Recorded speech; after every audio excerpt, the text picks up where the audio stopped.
Good evening, everybody. Welcome to Game Night in the Region, streaming live on the Region Sports Network. We come to you tonight from Crown Point High School as the Region Sports Network presents coverage of high school baseball as the LaPorte Slicers take on the host Crown Point Bulldogs. I'm Leo Stauder. I'll have the play-by-play for tonight's matchup between two Duneland Conference rivals, Bulldogs and Slicers. Let's get ready to meet the lineups for the two squads. For the visiting Slicers of LaPorte, they enter with a record of 1-4 on the year, 0-1 in conference play. They are 0-3 away from home. They have dropped their last three, so they'll be looking to break a losing streak. Last time out, they fell to Crown Point yesterday. That game was played at LaPorte, 13-1. The Bulldogs won, so second of two between these two squads. But for the Slicers, their lineup: Kelly Hay leads off. He's playing right field. Braxton Mayfield will be behind the plate. He bats second. Cody Benedict will be pitching, working in the designated hitter spot in the third spot of the lineup. Gage Raymond, the senior center fielder, is batting cleanup. C.T. Rustbolt plays first, bats fifth. Reed Raymond is the third baseman. He will be batting sixth. Keegan Ramos plays second base, bats seventh. Brody Wright will be in left field, batting eighth. And Logan Hay will be at shortstop. He rounds out the 1 through 9 from Coach Scott Upp. And now for the host Crown Point Bulldogs. The Bulldogs enter with a record of 3-1 on the year, 1-0 in Duneland play. They are 2-0 here at White Malley Field. They have won their last three. So here's the lineup from Coach Steve Strayer. Sean Dunlap leads off, playing center field. Noah Ehrlich bats second, playing third. Billy Chidsey plays shortstop. He will be in the third spot. Jace Horton, the catcher, is at batting cleanup. Caden Matusik bats fifth, plays second. Jackson Alexander plays first. He bats sixth. Logan Cotton will be the designated hitter. He bats seventh. Mick Wagner plays right field, bats eighth. And Brody Langens plays left field. He is in the 9 spot, rounding out the lineup. And on the mound, the Bulldogs will send Linus Sheridan, the senior, to start things off. And the first pitch forecast is brought to you by our friends at Economy Electric Heating and Cooling. Tonight's forecast, it's 40 degrees currently in Crown Point. It is cloudy, and the temperatures will remain in the low 40s for most of the evening. There's a chance for rain later. Hopefully we are well wrapped up by then. Rain expected to start around 9 o'clock, so if we're still playing, something probably went wrong, but that is the game night forecast brought to you by Economy Electric Heating and Cooling, keeping you cool in the summer and cozy in the winter. And now it's time to introduce the starting pitchers for today's game. That means we turn to the Enigenberg Exteriors Home Improvement Hurlers for today, presented by Enigenberg Exteriors. For the Bulldogs, they'll send Linus Sheridan, the senior right-hander. He was excellent last Wednesday against Boone Grove when we last saw him for the Bulldogs in his first start of the season. He went 6 innings of scoreless ball, 6 hits against them, striking out 9 and only 1 walk. For the Slicers, they will send Cody Benedict, one of their trusted seniors, to the mound to work against this tough Bulldog lineup. So he will look to try to keep the bats at bay and fill the zone with strikes.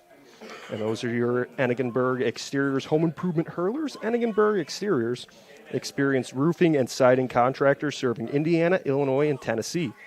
Visit them on the web at ebergexteriors.com. We'll be getting closer to first pitch here at White Malley Field between Bulldogs and Slicers. We'll have plenty more coverage coming up next. You're watching Game Night in the Region on the Region Sports Network, the only game in town.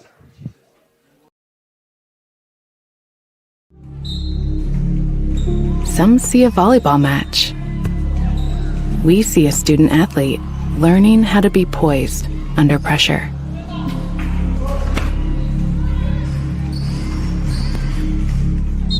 Some see a high school football stadium. We see the one place where the whole community comes together. Proud to keep education in front of athletics since 1903. When life keeps you busy and you can't get to the store, shop online with Strachan Van Til To Go. Our to-go service is easy to use. Register using your rewards account information, fill your virtual cart, and choose delivery or pickup. Once your order is in, our own Strachan Van Til team preps your order with care. With our to-go service, you can earn reward points and save time and money with our online coupons and weekly ad prices. Life made simple, shopping made easy. For more information or to sign up, visit shop.strachanvantil.com.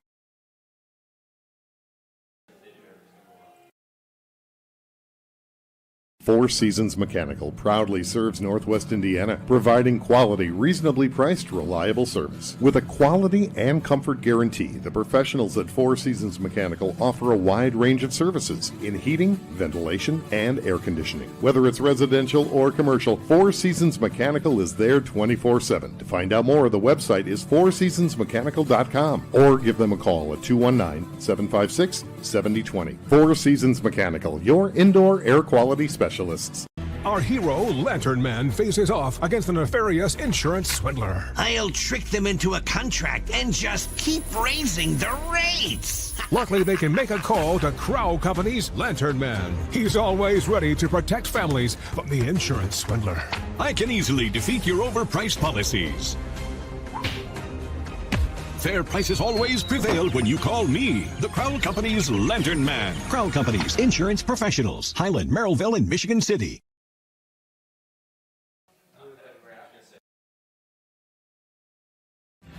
Thinking about what to do after high school? Consider a career with Boilermakers Local 374. As a Boilermaker apprentice, you'll earn while you learn. We offer excellent wages and benefits, and as part of our no-cost hands-on apprenticeship program, you'll learn from the best in state-of-the-art training centers and on the job. Become a union Boilermaker and get on your way to a great career. Find out more, visit www.local374.org or call 219-845-1000. Flip the switch, a light turns on. Press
With 40 years of experience serving Indiana, Illinois, and Tennessee, Ennigenberg Exteriors has only had one goal in mind: to achieve excellent customer service. From commercial and residential roofing to siding, window, and door replacement, Ennigenberg Exteriors delivers 110% customer satisfaction from the first hello to the final walkthrough. Visit Ennigenberg.com for more information, or give them a call at 219-365-2837. Ennigenberg Exteriors, restoring hope one project at a time.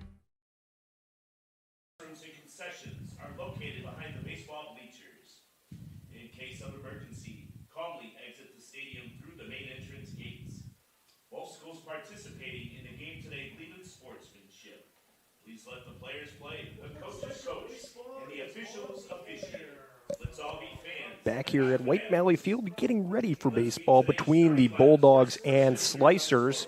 See the two coaches talking things over. Steve Strayer for the Bulldogs and Scott Up for the Slicers.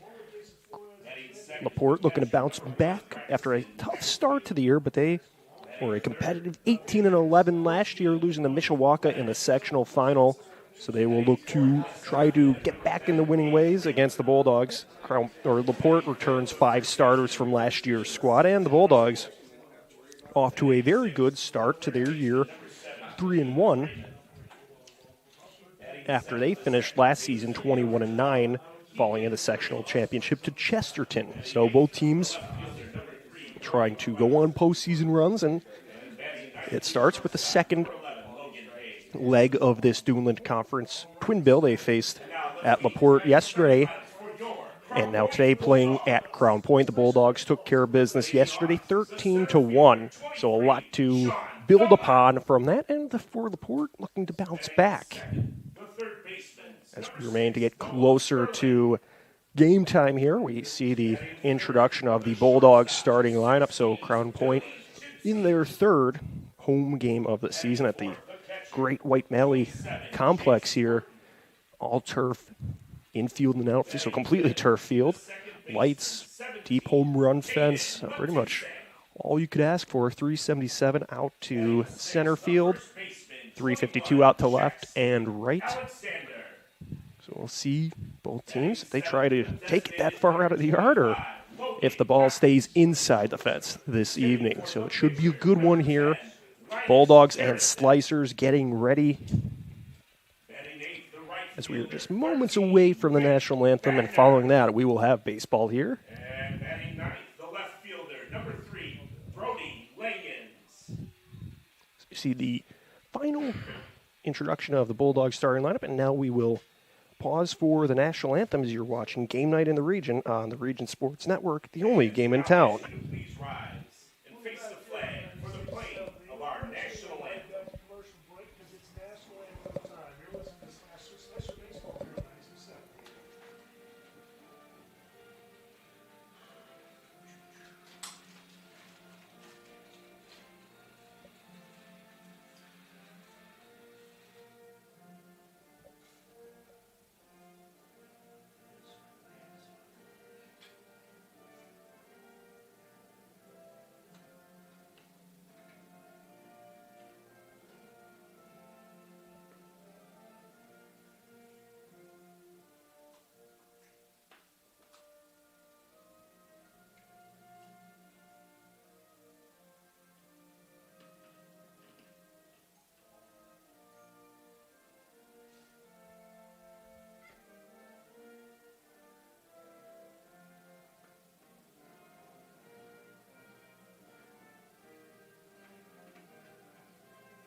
So now the anthem has been completed. The players take the field, and let's get ready for baseball between the Bulldogs and Slicers here on the Region Sports Network.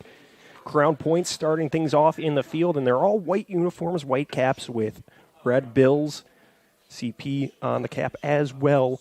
White jerseys with Bulldogs in cursive across the front in red. Red numbers on front and back. White pants with a red stripe down the side. Sharp look for the Bulldogs, while the Slicers will be wearing black uniforms, black caps with a white panel with the LaPorte logo in orange on the front, black brims to those caps, black jerseys with black numbers outlined in orange and similar font across the chest, and they're wearing white pants. So that's how the teams will look on the field, and it will be Hay leading off for the Slicers and Sheridan pitching for the Bulldogs. Defensively, Crown Point with Ehrlich and Alexander on the corners, Chidsey and Matusik up the middle. From left to right, Langens, Dunlap, and Wagner in the outfield, and Horden will be behind the plate, handling those duties as the backstop from Sheridan. So Crown Point 3-1, LaPorte 1-4. Crown Point ranked 8th in the 4A poll according to PBR Prep Baseball Report.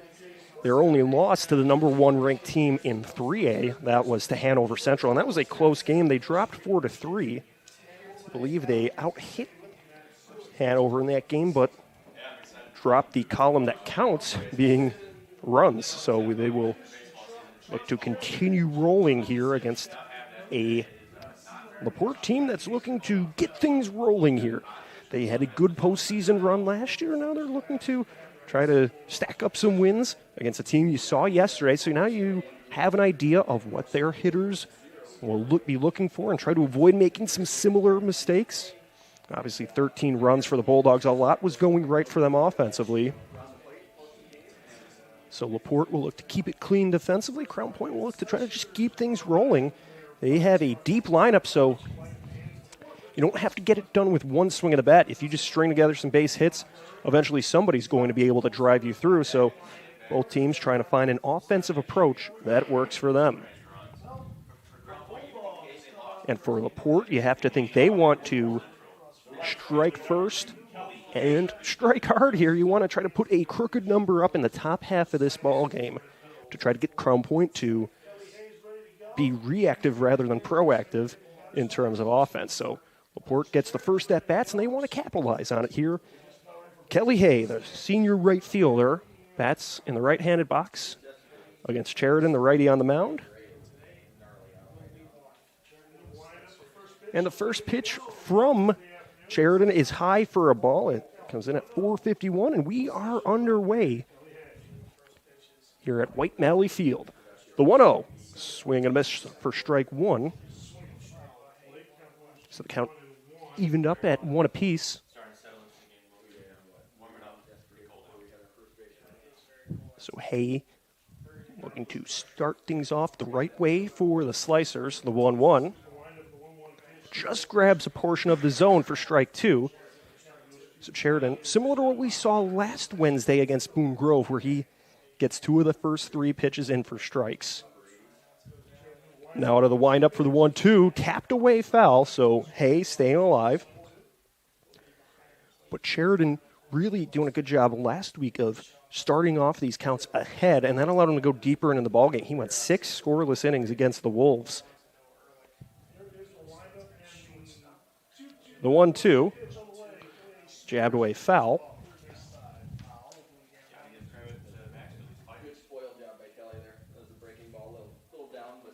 As Crown Point defeated Boone Grove 5-0 in that one, their home opener, and they've continued to roll since then.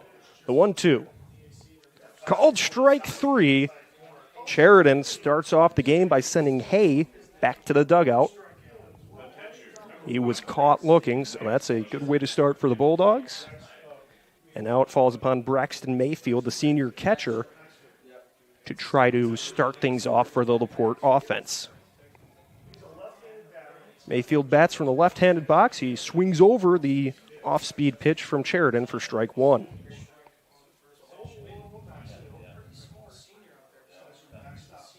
So senior-heavy lineup for both teams. Swing and a miss, strike two. 5 seniors in the starting 9 for the Slicers. The 0-2, high and away for a ball. And 6 seniors in the lineup for the Bulldogs. So a lot of upperclassmen with experience for both teams. Sheridan's 1-2. Just outside for a ball. That'll even the count up at 2 apiece. Especially early in the season, it helps to have upperclassmen in the lineup, and you hope then some of the underclassmen are able to develop and start to make an impact towards the end of the year. Tapped away, the 2-2. Both teams with one sophomore in the lineup. Raymond at third base for the Slicers, and Langens in left field for the Bulldogs. So the count's evened up at 2 apiece. Sheridan kicks and fires towards the place, and he gets another strikeout, this one swinging. It was breaking away from the left-handed hitter. He swung over it. So 2 up, 2 down for Linus Sheridan, both strikeouts. So Cody Benedict will look to extend the inning. He steps up with nobody on, 2 away here in the first inning. Benedict will also be the pitcher for the Slicers, and he takes a first pitch strike from his counterpart, Linus Sheridan.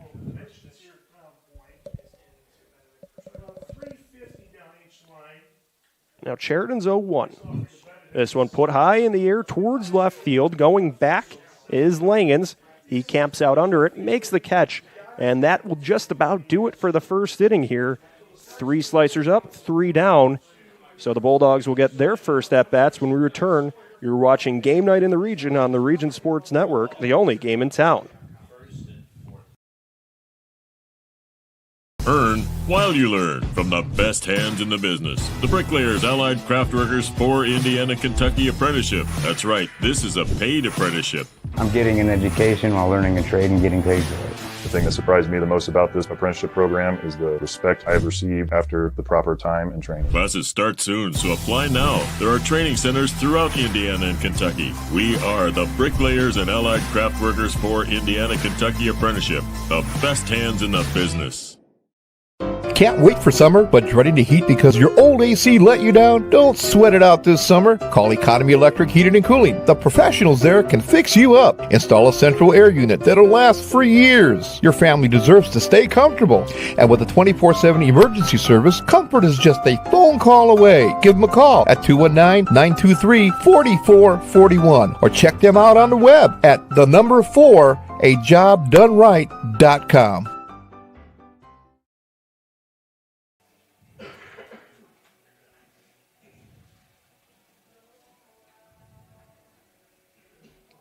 Back here, getting ready for the first at-bats from the Bulldogs. Dunlap, Ehrlich, and Chidsey.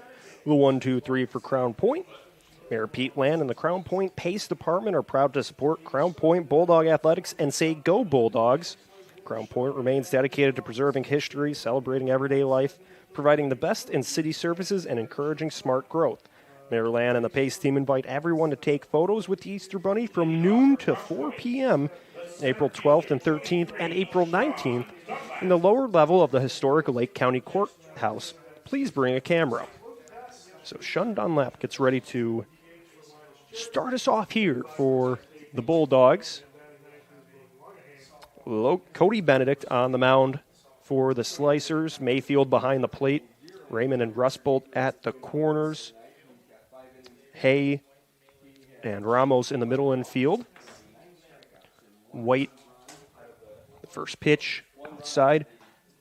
White, Raymond, and Hay in the outfield from left to right. That's how the Slicers will line it up.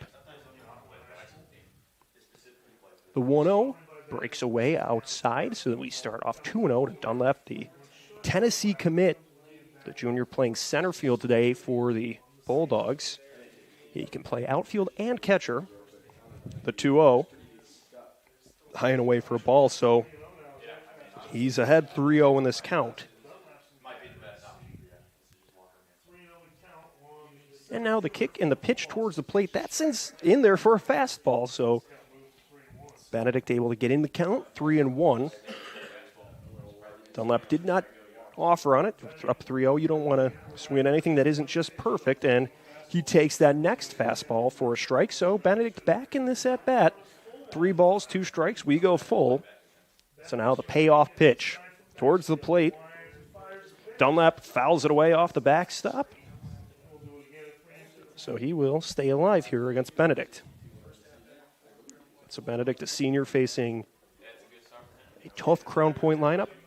Starting off with the payoff pitch here. It's low and away for ball 4.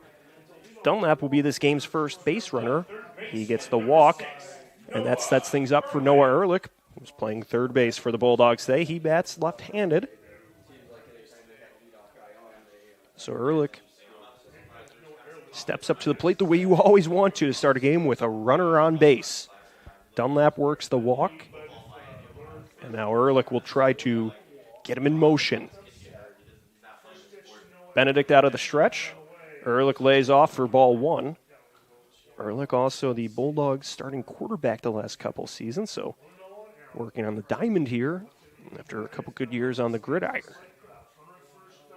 The 1-0. Outside for a ball. So now 2-0. So Dunlap leading off to a lead at first base. The 2-0. Ehrlich swings and misses. It was fouled away, so it goes behind the catcher, but Dunlap has to stay put as it was a foul ball, so the count now 2-1. So Ehrlich the other day, last Wednesday, we saw him playing in the outfield. He was playing left field, so now he's at third base, so a versatile lineup for the Bulldogs, and that helps when you have a lot of talented players. If they can play multiple positions, it's almost like a puzzle where you can put this guy here. It allows this guy to play his maybe natural position when you have a player like Dunlap who's also a catcher but can play the outfield. That helps you get Jace Horton in the lineup as well. The 2-1. Spins in for strike 2. Nice breaking ball from Benedict to even the count up at 2 apiece. It helps, too, for these players if you're trying to play at the next level. Sliding back safely is Dunlap. The throw does not beat him. But if you want to play at the next level, it helps to be able to play multiple positions, and a lot of these Bulldogs can do so. The 2-2. Put in the air towards shallow center field. Going left and trying to make the basket catch was White. It rolls out of his glove. So safe everywhere. Dunlap moves up 90 feet. Ehrlich is on first base. White was it was going at first towards center, and then it started to loop towards left. So White then had to race in. He held the glove forward, almost got it, but it squeaks out. So now the Bulldogs with 2 runners on, nobody out. The first pitch to Billy Chidsey, outside for a ball. Chidsey, the senior shortstop, looking to try to break things open for the Bulldogs here. The lefty fouls away the next pitch from Benedict, so the count evens up at 1-1. You have Dunlap on second base, Ehrlich on first. Nobody out here in the bottom of the first. So for Benedict, you want to try to work your way out of this early jam, try to ease the tensions here.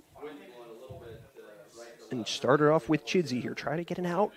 The force is active as well, so you could try to turn 2 a couple of different ways. The 1-1. That's up high for a ball, so we go 2-1 now. But what you don't want to do is, after Crump win with a big win yesterday, you don't want to let their offense put a crooked number on the board in their very first at-bats. He looks to the runner on second base, now towards the plate, kicks and fires inside for a ball. Count goes to 2-1. Dunlap caught wandering. There's a run down at third. He starts going back to the cushion, sliding, safe. Raymond tried to chase him back to second. Dunlap, though, started moving back to the bag and was able to just shimmy under the tag from Hay. And so he stays safe at second. He was way off the bag after that pitch to throw it on a third. He then worked his way out of the jam. So now the 3-1 to Chidsey. That's in there for a strike, so we go full at 3-2, but a nice escape job by Dunlap on second base. So the count's full to Chidsey, who will look to try to work his way on base, just as Dunlap and Ehrlich did. The payoff pitch. This one chopped foul along the first base line, so he wastes a 2-strike pitch. Chidsey had a pair of walks against Boone Grove in that 5-0 Bulldogs win against the Wolves. They were facing a tough pitcher in Javi Carrera. The payoff pitch, that one again, fisted foul down the line towards first base. So Chidsey holding on the fort at shortstop for the Bulldogs. Trying to help things out, batting from the 3 spot. Righty on lefty matchup. The payoff pitch is high and away. It's a walk, the second of the inning for Crown Point, and that will load the bases. Dunlap moves from second to third. Ehrlich goes from first to second. Chidsey will take his place at first. And now Jace Horton, the senior catcher, steps up with the bases full of Bulldogs and nobody out here in the bottom of the first inning. LaPorte trying to defuse this situation, try to find a way for some quick outs. First pitch to Horton. The breaking ball misses outside for ball 1. Some good spin on it, but it just continued to spiral away from the plate. So Benedict sets and fires for the 1-0. He drops that breaking ball in for a strike to even things up. So you think that breaking ball towards a right-handed hitter, if he can jab it towards third base, there's a couple ways you could put outs on the board. The 1-1. This one cracked towards left field. It drops a few steps in front of White. Dunlap will score. Ehrlich rounds the corner. He scores as well. The Bulldogs strike first and a 2 RBI single from Jace Horton. The second baseman, 17, Caden Matusek. So that's the start to the day that the Crown Point offense wanted. Horton brings in 2 with that single to left field. So he's on first base. Chidsey moved from first to second. Still nobody out. Caden Matusek will bat, the junior second baseman up for the Bulldogs.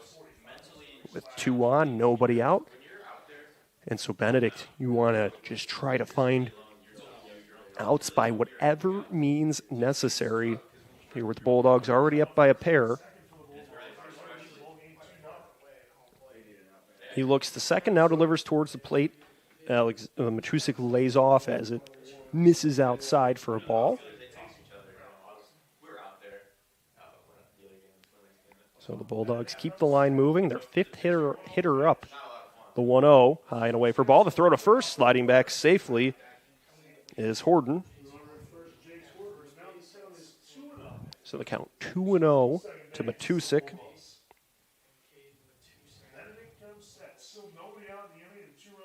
Looking over at second now towards the plate. Benedict delivers, and it's a strike. 2-1 the count now.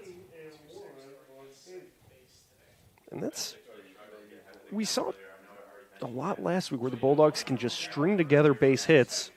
The 2-1, low and away outside.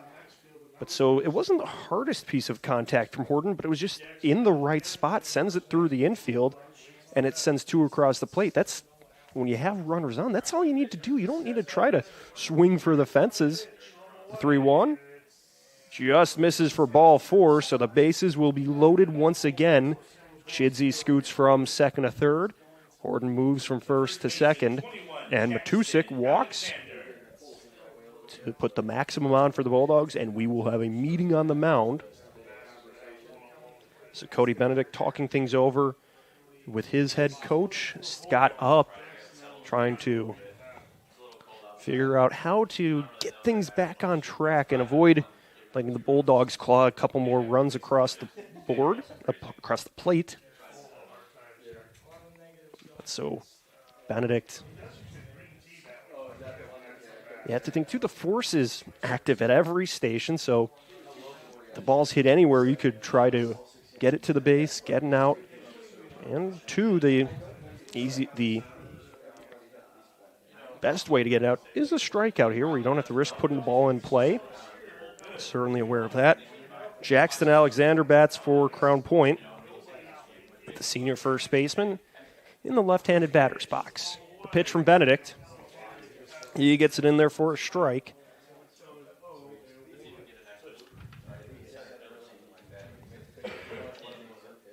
So in Thursday's win over Boone Grove, the next pitch low for a ball. Or Wednesday's win over Boone Grove, Alexander had a 2 RBI double.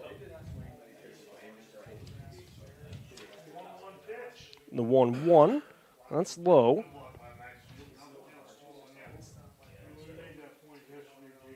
Chidsey went 3 for 3 against Twin Lakes, drove in a few runs in that matchup as well. The next win for the Bulldogs. The 2-1. It's high and away for a ball. We go 3-1.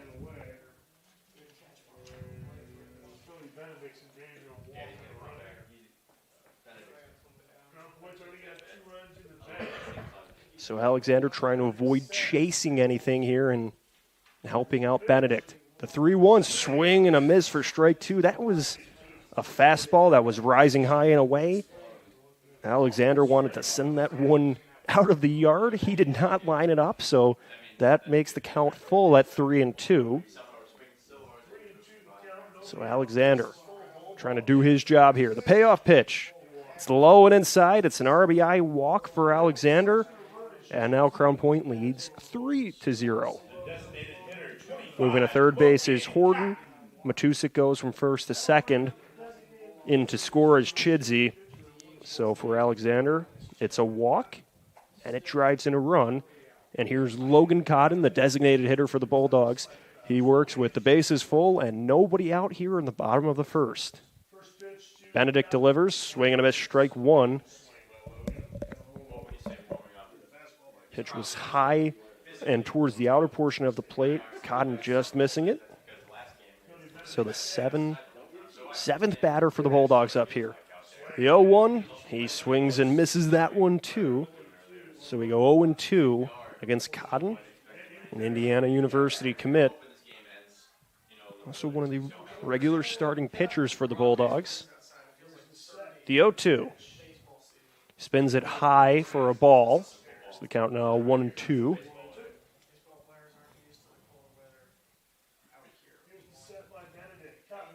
So Benedict looks at third, now goes towards the plate, fouled away by Cotton. It was a good pitch by Benedict, but Cotton fouls it away, and that can be demoralizing for a pitcher when you feel you threw a really good pitch with 2 strikes and the hitter fouls it away, so now you have to think of a different pitch to go to try to put him away. Here it is. This one, he waves at it and fouls it high off the backstop, so another foul ball with 2 strikes for Cotton. The Slicers still looking for their first out. Crown Point has the bases full. The 1-2 from Benedict. This one put in the air to right center field. Looking up is Hay. He makes the catch, but it could drive in a run. Charging towards the plate is Horton. He will score. So it's a 4-run lead for the Bulldogs. Horton sprints across the plate. Going to third is Matusik. Alexander stays put at first. So it's a RBI for Cotton. And now a 4-run lead for the Bulldogs. Their first out. So there's 1 away, 2 runners on.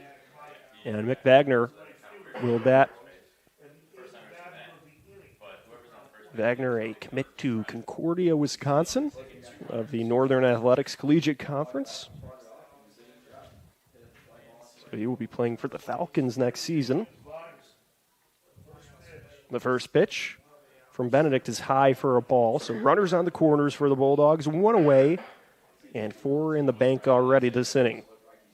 Good start. Still potential for more. The 1-0. Fouled away, so that'll even things up at 1 apiece. So righty on righty matchup here for the 8th Bulldog to pick up the lumber in this half inning. Not really lumber, they use aluminum bats at the high school level, but still the expression applies. The 1-1. Jab towards third base, scooping it up is Raymond. He fires the first in time for the second out. So Wagner grounds out to third base, and there are 2 away for the Bulldogs here as Brody Langens steps up with runners on second and third and a 4-run lead. So Langens, the sophomore left fielder, trying to keep the line moving and bring the top of the order back up. For Benedict, the senior right-handed pitcher, he is looking to get the third out and get his bats back to see if they can work a comeback. The first pitch is high and away. Count starts off 1-0. A good job by Mayfield by leaping up and grabbing that outside pitch to prevent it from going to the backstop. The 1-0 misses outside, but with runners on second and third, that could have scored a run if that gets away from him.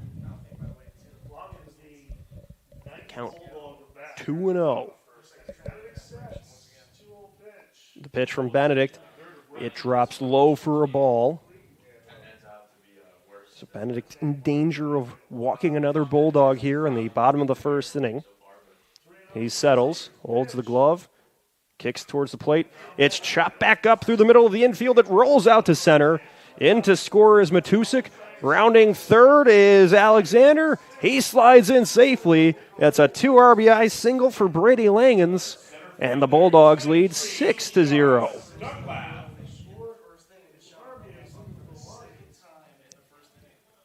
So with that single from Langens, that brings the top of the order back up for the Bulldogs. Sean Dunlap gets ready for his second at-bat against Benedict. Dunlap walked and scored earlier in this very same frame. The First pitch from Benedict. That's high and away. It gets past Mayfield. Advancing to second is Langens. So that fastball was high and away. It goes all the way to the backstop. And now Scott Upp will talk to his right-hander. There's activity down the line in the bullpen. It looks like they will make a change. So there will be a new pitcher in for LaPorte. We will step aside and tell you more about him when we return. You're watching Game Night in the Region on the Region Sports Network, the only game in town.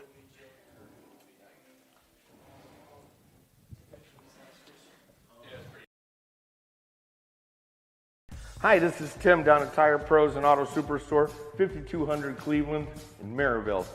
219-887-3333 is our phone number. We've been serving the region and building relationships with our valued customers for the past 23 years. We have a wide variety of services, quality tires with the best warranty in the nation, and some of the most skilled mechanics I've ever worked with. Let us exceed your expectations. We're setting a new standard. Come on down, ask for Mike or Tim. We'll take excellent care of you. Thank you. Blythe's Team Sports in Valparaiso is a leader in athletics apparel and equipment sales. With in-house production including screen printing, trophies, embroidery, and more, Blythe's can help you to create the perfect look. For more information, visit them online at teamblythes.com. Blythe's Team Sports in Valparaiso, where the athletes shop.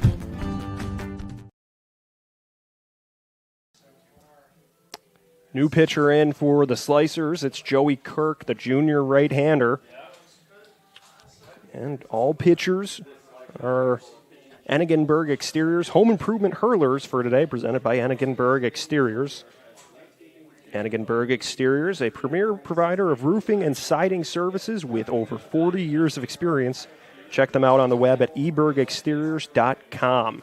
So Kirk will be looking to stop the Bulldogs here. They have sent 9 up to bat already. There are 2 away. They've scored 6 runs on 3 hits. Dunlap will be the 10th Bulldog, or all 9 batters have batted. Now they've batted around the order, and Dunlap returns for a second time in this frame. So 10 hitters up for the Bulldogs. And it's up to Kirk to prevent them from going to 11. So the righty gets ready to face the highly touted junior for the Bulldogs, who walked his first time up and later scored. He steps on the rubber. Langen's on second base. He's off to a lead. The delivery towards the plate, and Dunlap sends it foul down the left field line. So starting off the count 0-1 is Kirk.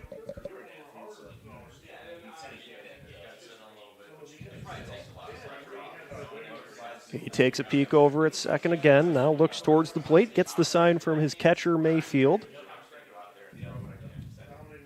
and now delivers. This one bounced towards third base, grabbing it is Raymond. He fires to first, and he beats the runner there for the third out. But the Bulldogs do some damage, scoring 6 runs on 3 hits. So after one, it's 6-0 Crown Point. The Slicers will look to bounce back. That's coming up next. You're watching Game Night in the Region on the Region Sports Network, the only game in town.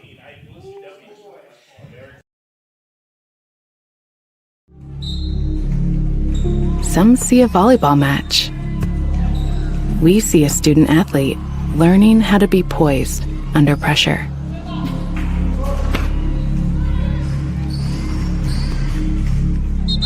Some see a high school football stadium. We see the one place where the whole community comes together. Proud to keep education in front of athletics since 1903. When life keeps you busy and you can't get to the store, shop online with Strachan Van Til To Go. Our to-go service is easy to use. Register using your rewards account information, fill your virtual cart, and choose delivery or pickup. Once your order is in, our own Strachan Van Til team preps your order with care. With our to-go service, you can earn reward points and save time and money with our online coupons and weekly ad prices. Life made simple, shopping made easy. For more information or to sign up, visit shop.strachanvantil.com. Don't forget to visit regionsports.com, Facebook/RegionSportsNation, and Instagram for this week's Powering Indiana Peak Performers presented by NECA. IBEW Powering Indiana of Lake County. Powering Indiana, the region's most trusted electricians. Leo Staudaher with you on the call. Zach Zanelli and Clint Klaus working with us as well for this matchup between the Crown Point Bulldogs and the LaPorte Slicers. Getting ready to start the top of the second. It'll be Raymond, Rusbolt, and Raymond for the Slicers. Gage Raymond, the center fielder, bats first. And Reed Raymond will bat a little later. Reed is playing third base. So Gage Raymond was all-conference last season for the Slicers. He will look to help his team bounce back after they surrendered 6 runs in the bottom of the first. Sheridan goes through his lineup, misses outside for ball 1. Offensively for the Slicers, it was a 1-2-3 top of the first inning, 2 strikeouts and a flyout. The 1-0 grabs a portion of the zone for strike 1. So they need to find their first base runner here in the bottom. The 1-1. This one sent towards third base. It gets past Ehrlich, rolls out to left field. So Raymond answers back in a hurry with a leadoff single for the Slicers. He sent it towards Ehrlich at third base. He dove for it. It went off his glove. It was a hot smash, and it goes to left field.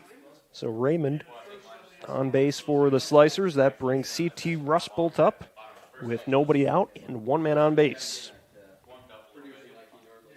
That's the way, if you want to answer back quickly, started off with a base runner. First pitch, a strike to Rusbolt, but down 6, you can't tie it up with one swing of the bat, but you just need to try to string together some base runners, scratch a few runs across the plate, and you could be back in it in a heartbeat. The throw over to first base, going back is Raymond. But baseball, the momentum can swing like a pendulum back and forth when it's all in Crown Point's favor right now, but it could, a few breaks here and there, could go back to LaPorte. Swinging over this one is Rusbolt for strike 2.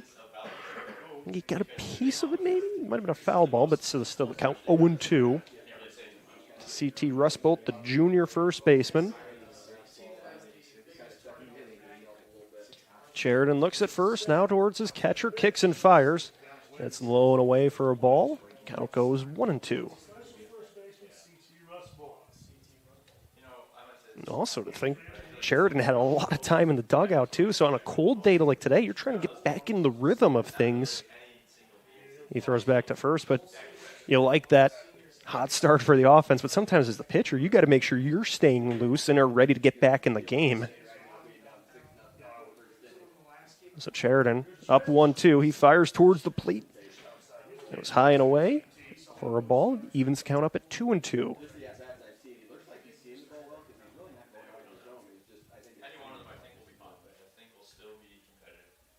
Rusbolt with a runner on first base. Nobody away here in the top of the second. Sheridan delivers. Low for a ball. The count now full at 3-2.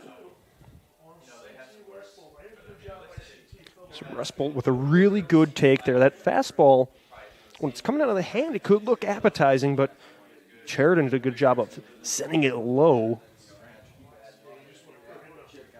But it was outside the zone. The payoff pitch. This one jammed towards third base. It gets past Ehrlich, goes out to left field. Back-to-back singles for the Slicers. They're starting off the second inning by seeing the ball well. Singles from Raymond and Rusbolt. And now Reed Raymond will step up for the Slicers.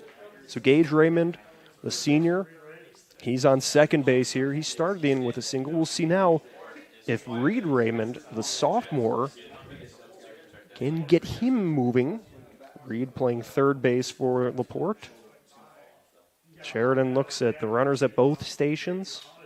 Now he calls for his catcher to meet him on the mound, so he will talk things over with Jace Horton. Crown Point leads 6-0. They have 6 runs on 3 hits. 4 walks really helped aid them in the first inning. LaPorte, they've picked up their first 2 hits of the game on the last 2 batters. So they will look to try to get them across the plate. Sheridan and Horton back to their stations. Sheridan kicks and fires towards the plate. Swinging through it is Raymond for strike one. He wanted to send that one out of the yard, but couldn't catch up to it. So count 0-1. Sheridan looks at the runner on first, now towards second.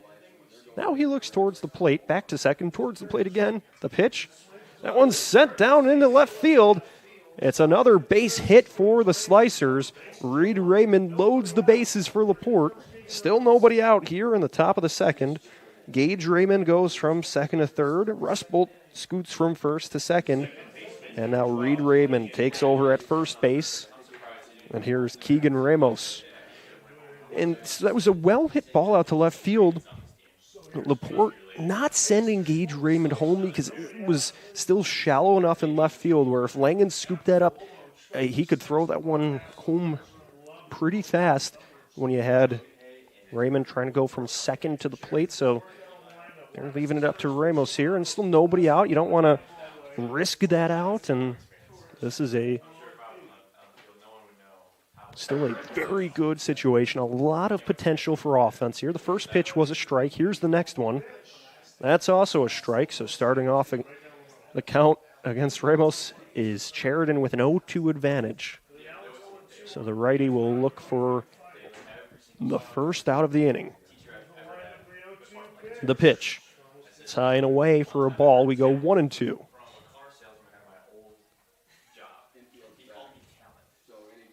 Keegan Ramos, the junior second baseman.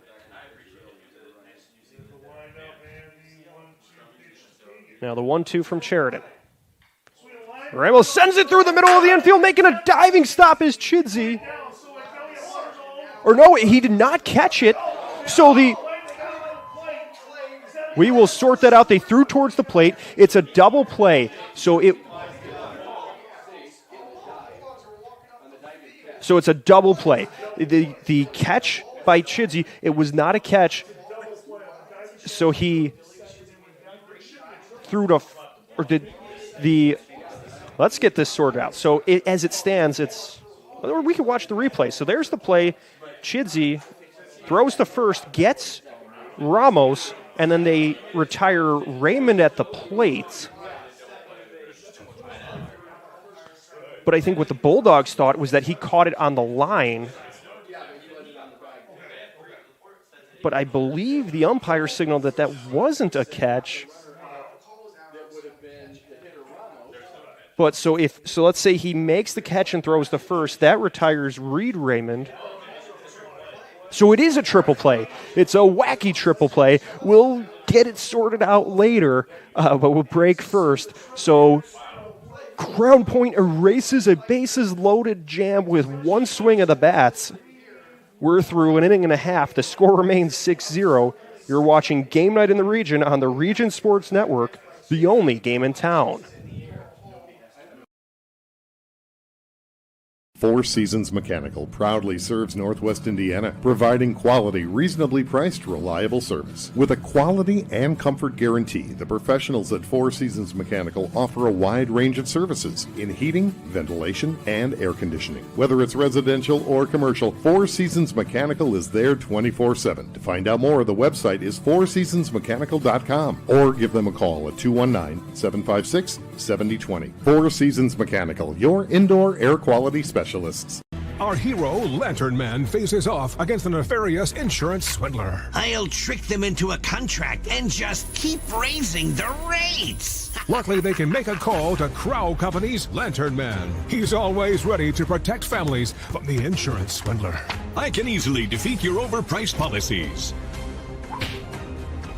Fair prices always prevail when you call me, the Crown Company's Lantern Man. Crown Company's insurance professionals. Highland, Merrillville, and Michigan City.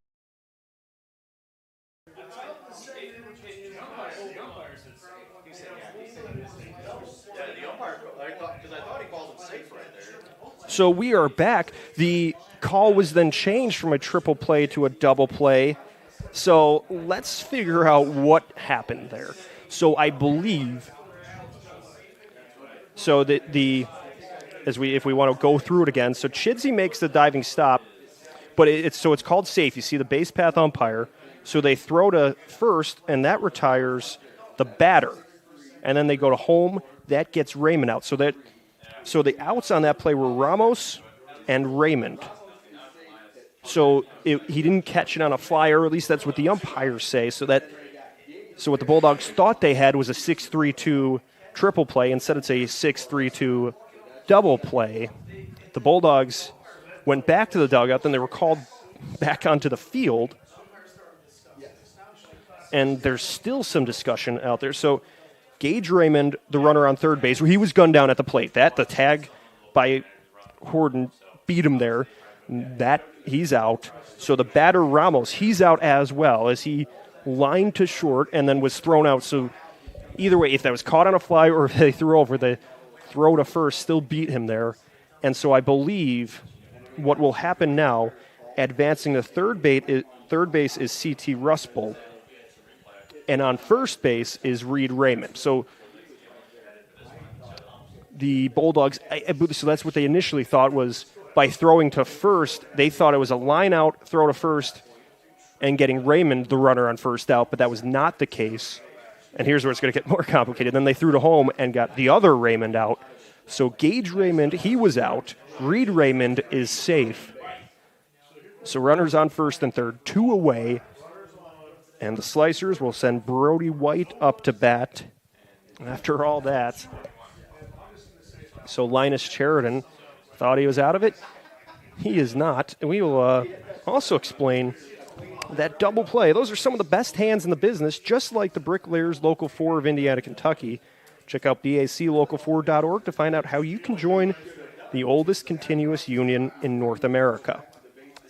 So after all that, we will resume play here. Top of the second inning. 2 away, 2 runners on. Sheridan throws the first, and sliding back is Raymond. Won't get fooled again as he avoids that tag, avoids the throw.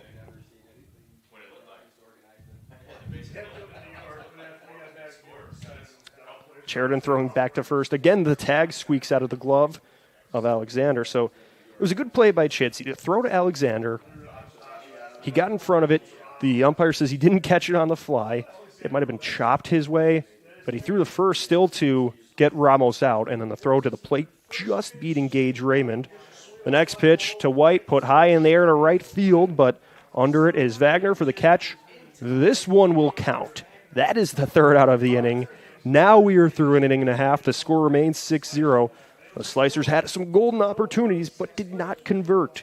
You're watching Game Night in the Region on the Region Sports Network, the only game in town.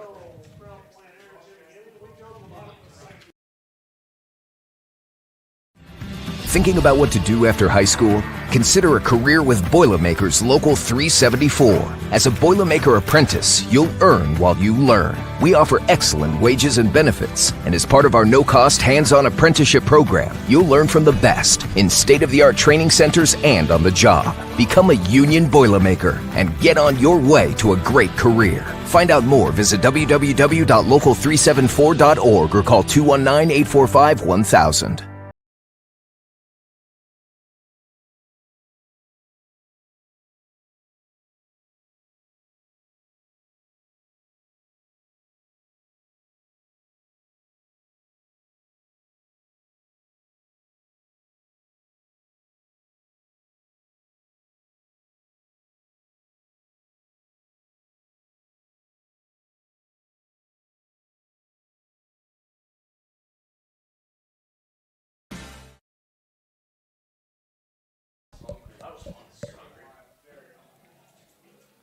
Be sure to stay connected with all things Region Sports by supporting and following us on social media. We're always active on YouTube, Facebook, Instagram, X, and online at regionsports.com. Celebrating over 25 years, we're proud to still be the only game in town. We're here at White Malley Field for this conference matchup between the Crown Point Bulldogs and the LaPorte Slicers. Got a feeling we'll be talking a lot about what we saw in the top half of that inning. That double play turned by the Bulldogs. Billy Chidsey dove for it. They thought they had the line out, but the umpire at second base signaled it was safe, so meaning the ball must have left the glove at some point as maybe when he hit the turf. So he threw to first. to retire the batter, Ramos. And then the throw home gets the runner on third base out. So it was a double play when the Bulldogs thought they had 3. But still, they were able to get out of that jam without a run across the board, just facing one more batter than they would have liked. So Ehrlich, Chidsey, and Horton, the 1, 2, 3 for the Bulldogs here in the bottom of the second. Batters 2, 3, and 4 in the lineup. Ehrlich reached on an error first time up, or it was actually scored a hit. He reached anyway, and a ball hit out to left field. So he takes a first pitch strike from Kirk. This is his first time facing Kirk. He sends it to shortstop where it's scooped up by Hay. He fires sidearmed in time to gun down Ehrlich for out number 1. So Logan Hay doing a good job of scooping that one up, throwing to first in time. So Kirk working quickly against Chidsey. That's important for slicer pitchers. Now him, the first man out of the bullpen, throw strikes the Bulldogs. We saw 4 walks, really led to those runs. First pitch to Chidsey is fouled away, but Crown Point in the first inning scoring 6 runs on only 3 hits. So a lot of walks led to some of those extra base runners. So Chidsey behind 0-1. It's a patient Crown Point team. His next pitch spiked into the dirt, and it goes past the catcher, so the count 1-1. But you see, for a high school team, Crown Point, patient at the plate, really disciplined. They took a lot of tempting pitches, and that led to some of those walks. And led to an early exit for Cody Benedict. The 1-1 is grounded over to second base where Ramos gets there. Fires high to first in time. Russ Bolt makes the catch. So that's the second out. 2 ground outs for the Bulldogs. Jace Horton will step up with 2 away and nobody on here in the bottom of the second. Horton had a 2 RBI single on his first at-bat. He will look to try to reach base and keep things moving for the Bulldogs. Kirk will try to make quick work of him and get the slicer bats back up. First pitch, inside for a ball. As the Slicers found a way to get on base in the top of this inning, but then couldn't get those runs across the plate. So the count 1-0 to Jace Horton.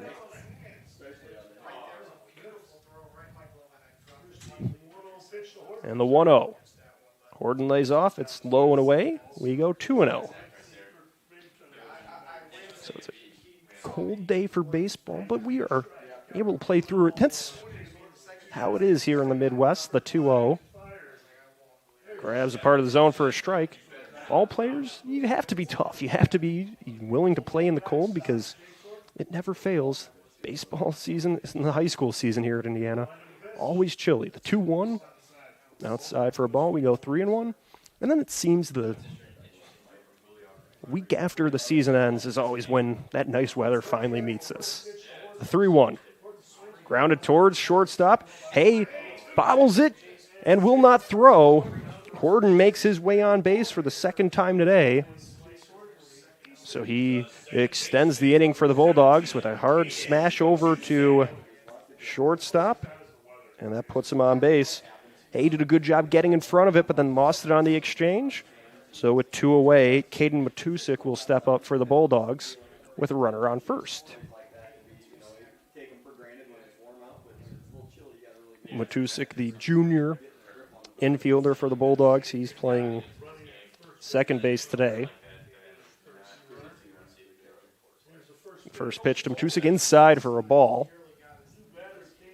He has to jump out of the way of that one. Matusik walked and scored back in the first inning.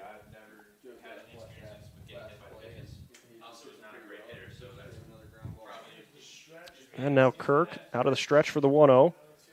He speeds that one in for a strike, evens the count up at 1-1. There are 2 away here in the bottom of the second. The Bulldogs have a runner on for Caden Matusik. And Kirk steps off, looks the runner back to first. The next pitch is outside to make the count 2-1.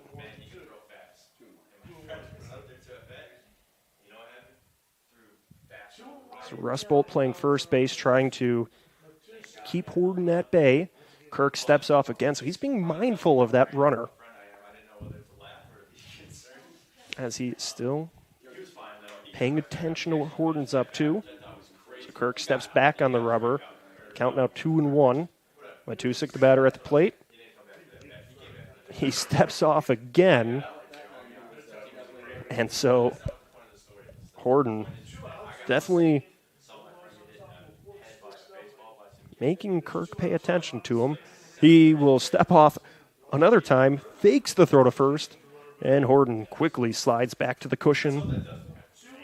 It's been a little bit since we've seen a pitch towards the plate, but Kirk now gets ready for it. Gets the sign from his catcher, Mayfield. The 2-1. Grounded towards third base. It gets past Raymond, rolls out to left field. It's a 2-out single for Caden Matusik. So the fourth hit of the ball game for the Bulldogs brings Jackson Alexander up with 2 away and 2 runners on. Horton at second base, Matusik at first base. Alexander had an RBI walk in the first inning, and he later scored. He works with 2 away here. Swings over that first pitch from Kirk for strike 1. And so for Kirk, this his first clean inning. He was dropped into a tough spot where he did get the final out in the first inning. He made 2 quick outs, the 2 ground outs. The error extended the day, or the inning. Then he surrendered that single. This next pitch fouled away. So Kirk gets ahead. No balls and 2 strikes. So Joey Kirk trying to retire Jackson Alexander and get his offense back up as they try to work back into the game, trailing by 6. Kirk steps off. He's still looking over at Horton, who's now on second base. Mayfield gets ready to receive the pitch. Here it is. And it's fouled down the left field line, out of play. So we'll get a do-over here. Count still 0-2.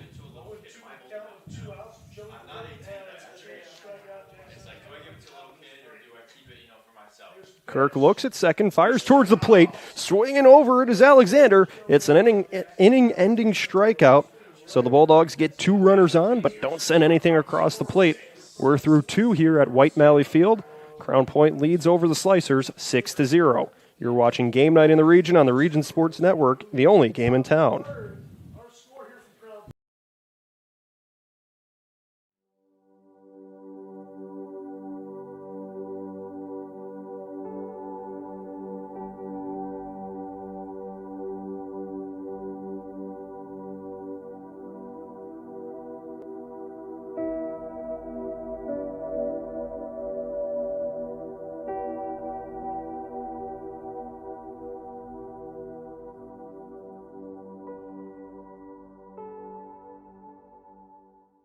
With 40 years of experience serving Indiana, Illinois, and Tennessee, Ennigenberg Exteriors has only had one goal in mind: to achieve excellent customer service. From commercial and residential roofing to siding, window, and door replacement, Ennigenberg Exteriors delivers 110% customer satisfaction from the first hello to the final walkthrough. Visit Ennigenberg.com for more information, or give them a call at 219-365-2837. Ennigenberg Exteriors, restoring hope one project at a time.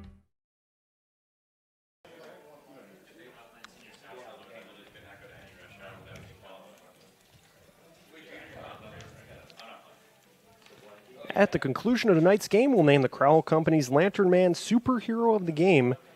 Crowell Companies, the insurance professionals. Leo Stauder with you here on the call. Zach Zanelli producing. Clint Klaus working on the camera. Great crew here tonight. It's a great night for baseball. It's chilly outside, but we are able to play. The biggest thing, no rain or any other precipitation for that matter. There's rumors of snow at one point for this week, but we have dodged that so far, and we are playing ball here. The Bulldogs lead 6-0 And the Slicers will send Logan Hay up to the plate to try to cut into that deficit. Hay lays off the first pitch. Logan playing shortstop. Kelly Hay is on deck. He's playing right field. He is the top of the order for the Slicers. So Logan trying to bring him up as he fouls away the 1-1 pitch. Linus Sheridan still working on the mound for the Bulldogs.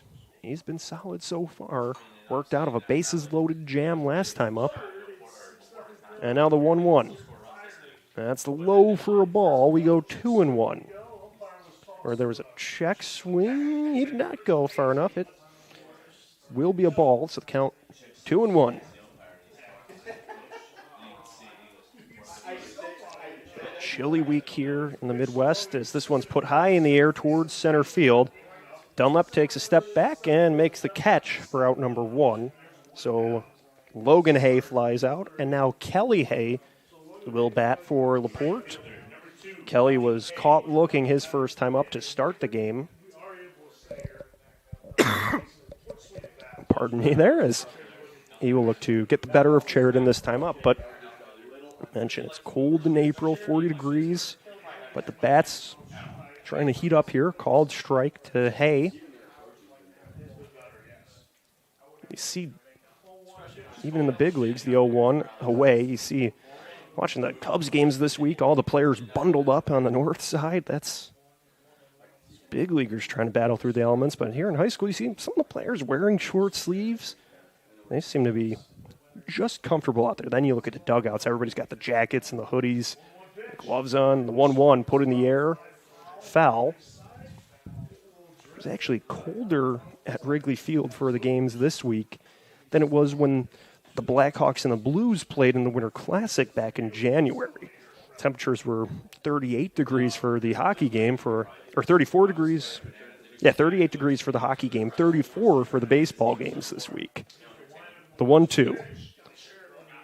Just tapped away foul. Staying alive is Hay, trying to avoid becoming a strikeout victim for the second time against Sheridan.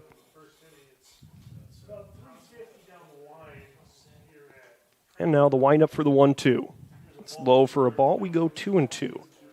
But moral of the story, baseball players in the Midwest are built different. They have to battle through some different conditions. Sheridan gets ready for the 2-2, delivers towards the plate. Misses inside. We go full at 3-2. So the count full to Hay, the Slicers' right fielder, the payoff pitch, and he is caught looking, called strike 3. Hay, a strikeout victim for the second time, and that's the second out of the inning for Linus Sheridan, and it brings Braxton Mayfield, the senior catcher, up to bat for the Slicers.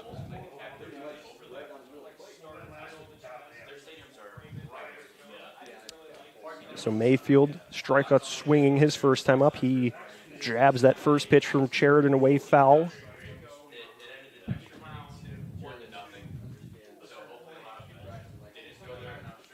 So the count 0-1. Sheridan against Mayfield. The pitch. He speeds that one in for strike 2. So the Bulldogs on a 3-game win streak. The 0-2. Fouled away.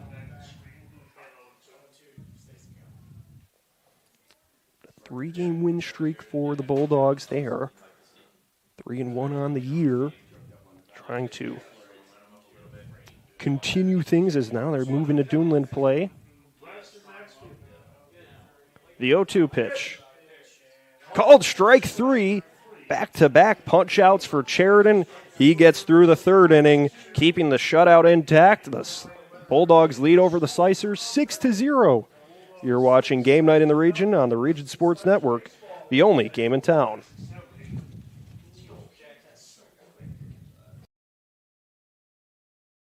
Earn while you learn from the best hands in the business. The Bricklayers Allied Craftworkers for Indiana Kentucky Apprenticeship. That's right, this is a paid apprenticeship. I'm getting an education while learning a trade and getting paid for it. The thing that surprised me the most about this apprenticeship program is the respect I have received after the proper time and training. Classes start soon, so apply now. There are training centers throughout Indiana and Kentucky. We are the Bricklayers and Allied Craft Workers for Indiana Kentucky Apprenticeship, the best hands in the business.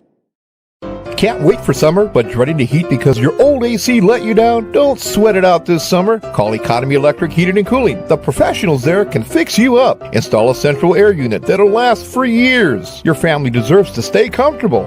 And with a 24/7 emergency service, comfort is just a phone call away. Give them a call at 219-923-4441 or check them out on the web at 4ajobdoneright.com.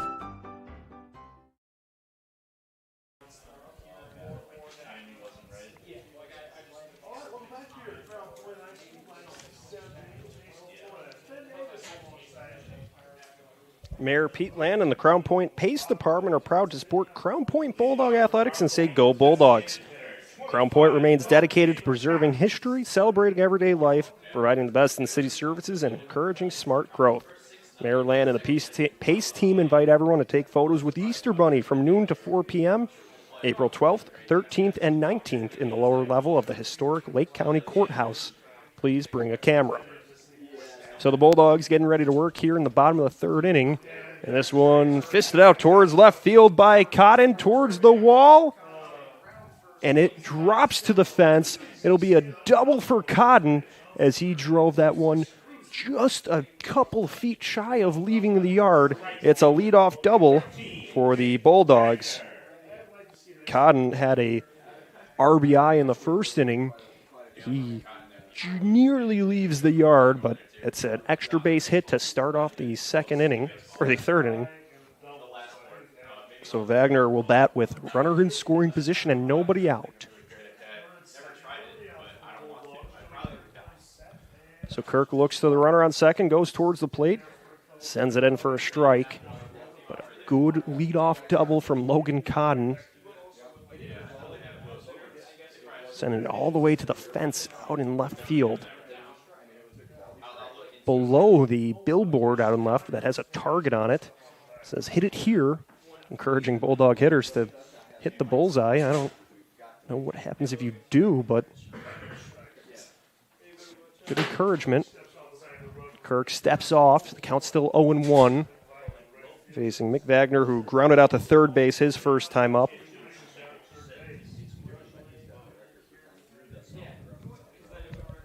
And now here's the 0-1. This one flared to right field, going towards the line. It drops fair. It's a fair ball. Cotton will move to third base. Into second is Wagner. So back-to-back doubles for the Bulldogs. That one just stayed in play. It was slicing towards the right field foul line, and then it dropped about a foot to the left of the line, so Wagner gets on base for the first time today. And now Brady Langens will bat with two runners on and nobody out for the Bulldogs here in the last of the third inning. And that was a play where you think about the runner on second, Cotton. Why didn't he score there? Well, he's looking to see if that one's going to go foul. If it's going to be caught, he had to wait to see it drop, and it was shallow enough where it could have been a competitive throw to the plate, so he only moved up one station from second to third. And with nobody out, the top of the order looming, you don't need to risk it yet. First pitch to Langens, called a strike. Langens he singled and drove in 2 runs his first time up. Count 0-1. That was against Benedict. The next pitch, that's away. Good job blocking it by Mayfield. With a runner on third, that could have been trouble if it got past him, but the senior catcher did a good job of taking that chance away. So the count 1-1. Still nobody out. Runners on second and third. The pitch, chopped foul to the third base side. This is the count now 1-2. Still no outs here in the last of the third inning. The Bulldogs lead by 6. 6 runs on 6 hits. And now the 1-2 from Kirk. And it's called strike 3. Called strike 2. Now that's strike 3. Nobody knows what the count is, but between all those fouls, that's strike 3. So Langens, caught looking for the first out of this inning, brings Sean Dunlap up with 1 away and 2 runners in scoring position. Dunlap playing center field today. The Tennessee commit trying to drive in a couple runs here. He walked and scored his first time up, grounded out to third, his second. The pitch, inside for a ball. He was the first batter to face Kirk in the second inning, or in the first inning, pardon me. And the Bulldogs sent 10 to the plate. And now the 1-0. Fouled away to the backstop, evens the count up at 1-1.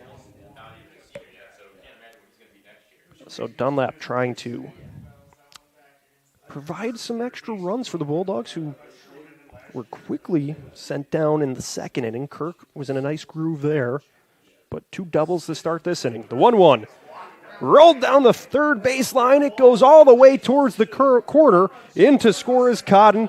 Turning the corner is Wagner. He will score. It's a 2 RBI double for Sean Dunlap, and the Bulldogs lead 8-0.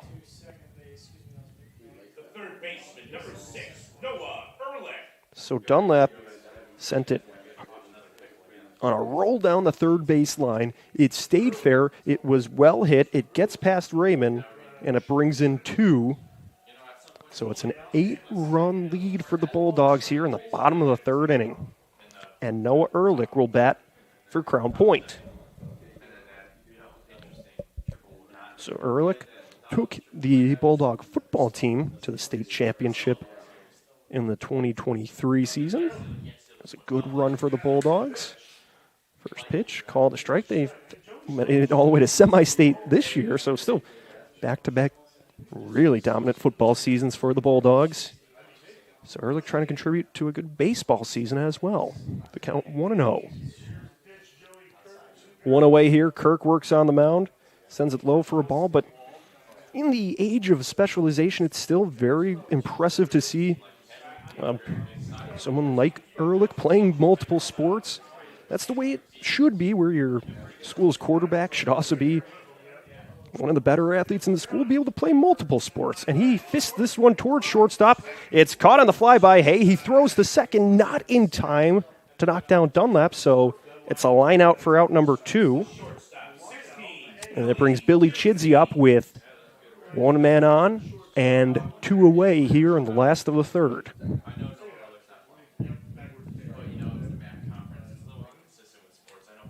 So Chidsey walked and scored in the first inning. He grounded out to second in the second. Chidsey made that great diving stop. That was a double play for the Bulldogs defensively. The first pitch from Kirk is low for a ball.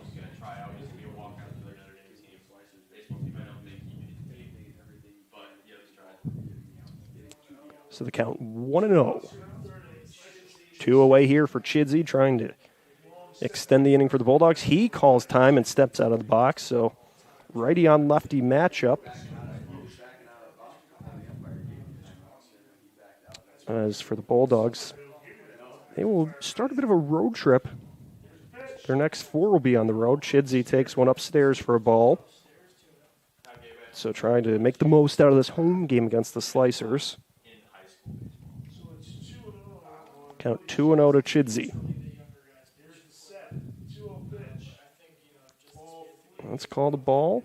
Count now 3-0. So Chidsey not trying to do any favors for Kirk. The next pitch. And it's called a strike, so he grabs the corner on the outer portion of the plate to make it a 3-1 count. So Chidsey, the senior shortstop, working in the left-handed batter's box for Crown Point versus Kirk, the junior right-handed pitcher. Kirk trying to put an end to this inning. The 3-1 is high and away for ball 4. So the walk puts Chidsey on. And Jace Horton, who has reached base twice today, gets ready to work here in the third inning with 2 runners on and 2 out. Bulldogs have already scored 2 in this half inning. But there's still a chance for more. Dunlap on second. Chidsey on first. Kirk working on the mound. He will be pitching. Mayfield behind the plate. And the pitch to the Bulldog catcher, called strike 1.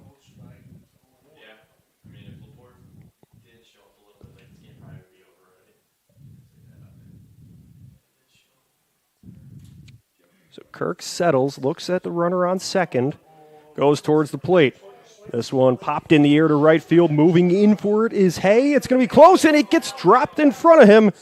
Dunlap scores. Hustling to the plate is Chidsey. The throw is wide of the plate. It's a 2 RBI double for Horton, and then he advances to third base on the throw. The Bulldogs lead 10-0. Hay had to hustle on that pop towards right field. It dropped a foot in front of him. Dunlap scores. Chidsey scores. And now 90 feet from home is Horton. He has now 4 runs driven in this. Let me try it again. He has driven in 4 runs in this game. So it's still 2 away. Runner on third. Here's Caden Matusik. The pitch from Kirk. Called strike 1. But so Horton had a 2 RBI single in the first, and now it's a 2 RBI double in the third, and Bulldogs lead 10-0. The 0-1. Low for a ball. We go 1-1.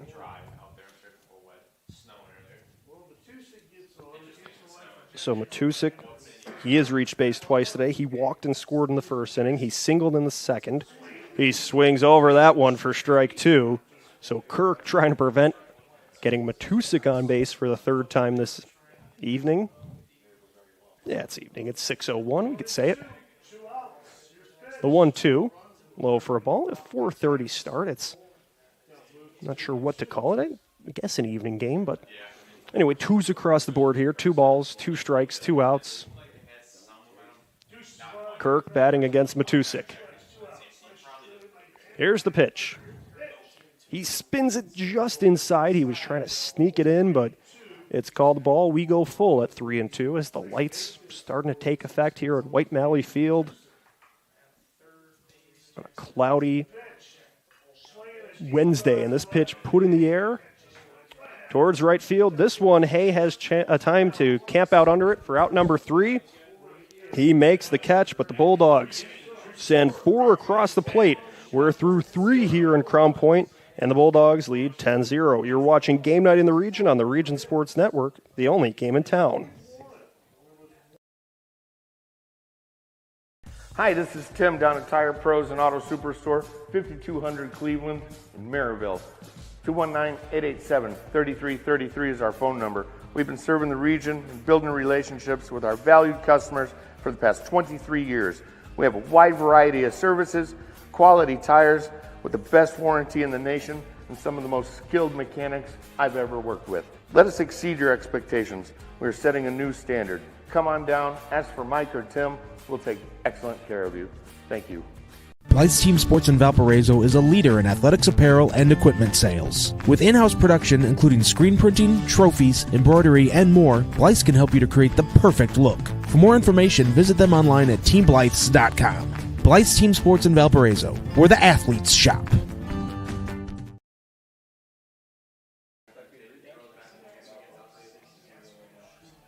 At the conclusion of tonight's game, we'll name the Boilermakers Local 374 Blue Collar Player of the Game, brought to you by Boilermakers Local 374. Earn while you learn with Boilermakers Local 374. Start of the 4th inning here in Crown Point. Leo Stauder on the call. Clint Klaus and Zach Zanelli part of the crew. As we are happy to bring you a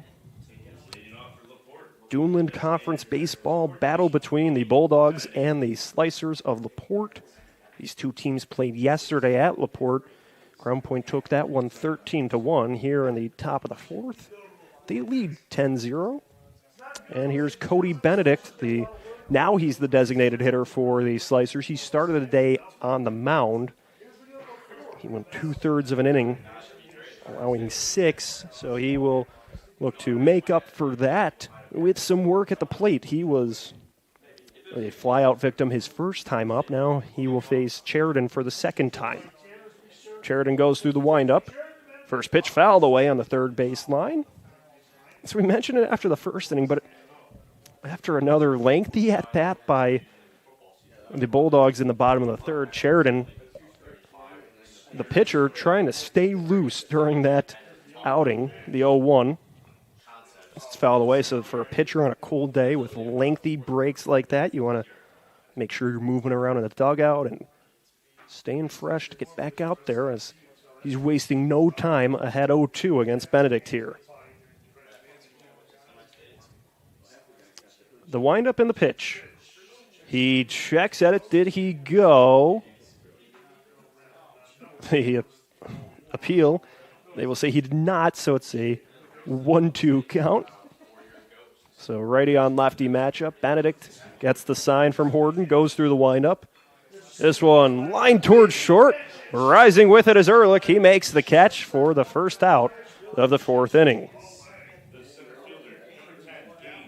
Or that was Chidsey at shortstop. Chidsey was able to climb the ladder and make the catch for out number one. Raymond will bat now. Gage Raymond. He singled and nearly scored in the second inning. He was gunned out in that double play that the Bulldogs thought was a triple play, but was actually a double play, and we saw them leave the field, come back onto the field. Raymond wastes no time here, puts this one sky high towards left field. Three Bulldogs camp out under it. It's Ehrlich, the third baseman, who makes the catch for out number two. You know, when the lights are still kind of taking effect, when it's not quite nighttime yet, when it's still daylight, there's not a lot of sun today, it's cloudy, but those can be tricky plays when the baseballs hit that high up and multiple players have to go for it, but the Bulldogs handled that well. Ehrlich made the catch about belt level for out number two. And now the next batter will be C.T. Rusbolt. He takes a first pitch ball from Sheridan. Sheridan gets the sign and delivers for the 1-0. Sends the fastball low and away for ball one. Okay, so that first pitch was a strike. Now the count's 1-1. Pitch. Loop towards center field. It drops. Makes its way out to Dunlap, so it's a two-out single for Rusbolt. Rusbolt has two base hits today, so he keeps the line moving for the Bulldogs, or for the Slicers. That brings Reed Raymond up to bat. Reed, the sophomore third baseman.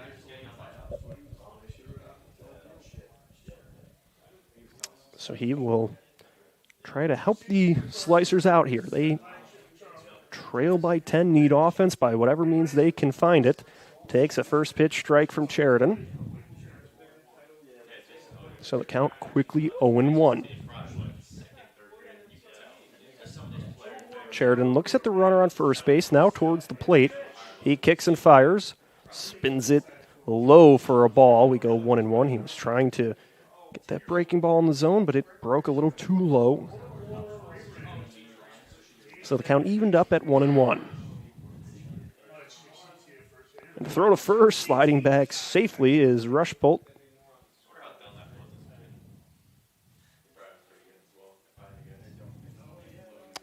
So Sheridan now settles. Fires towards the plate. Called strike two. The throw to first, not in time. Sliding back was Rusbolt. A good throw by Horton, but a better slide by Rusbolt. So the count 1-2. 2 outs here in the top of the fourth. Runner on first. Bulldogs lead by 10. The 1-2 from the stretch by Sheridan. Low for a ball. So once again, twos across the board here. 2 balls, 2 strikes, 2 outs.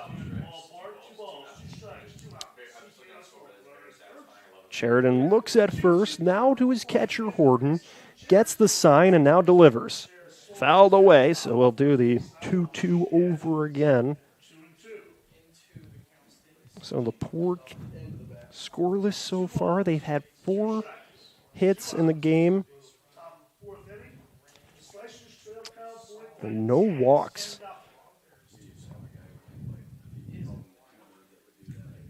The 2-2.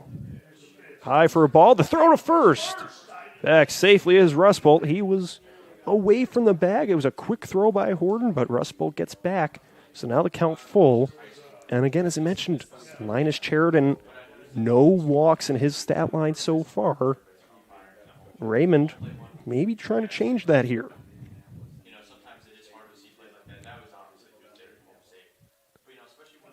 And here's the payoff pitch. Upstairs for a ball, so figures once I mention no walks, the announcer's jinx always prevails. That's the first walk of the day for the Bulldogs. And if you're LaPorte, that's something that the coaching staff, you're probably focusing on. We have not been able to take Sheridan deep enough for walks. They've been behind in a lot of counts. They've offered at a lot of first pitch, a lot of flyouts and groundouts on the first pitch, so they haven't taken Sheridan that deep, but a good job by Reed Raymond, the sophomore, to work a 7-pitch walk against Sheridan. Taking the first pitch strike is Ramos. Ramos was the one that grounded into that double play his first time up. He's behind 0-1. He has 2 runners on base, 2 away here in the top of the 4th. The 0-1 swings over it for strike 2, so Sheridan again ahead in this count, 0-2.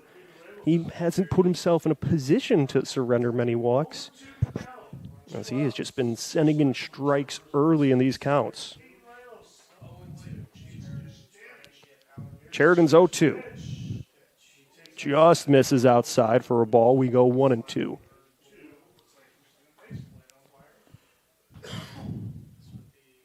But any coach will be happy when your starter's in the 4th inning and has only walked 1 batter. Well, he has a handful of strikeouts as well. The 1-2. Fouled away. 4 strikeouts to be exact for Sheridan. He struck out 9 over 6 last week against Boone Grove. So he is efficient. As mentioned, in that 9 strikeout outing, only 1 walk in that one as well. So he is really able to locate the strike zone. Linus Sheridan settles, delivers his 1-2 pitch. High for a ball, we go 2-2. So Sheridan and Olive Harvey commit, so he will be playing ball at the next level.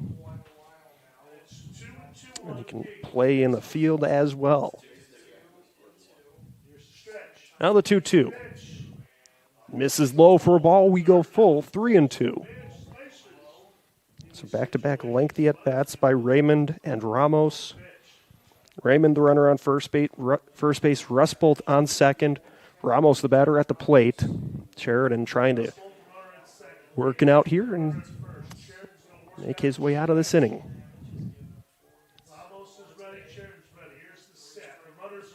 The payoff pitch. Low for a ball. The walk will load the bases for LaPorte. Rustbolt to third base. Raymond to second. Ramos to first. The bases are full of slicers. They trail by 10. There are 2 outs, and Brody White will bat. So if you want to make a comeback, this is a spot you have to capitalize on. We saw them ground into a double play with bases loaded earlier today. The pitch outside for a ball. You can't leave runners on again.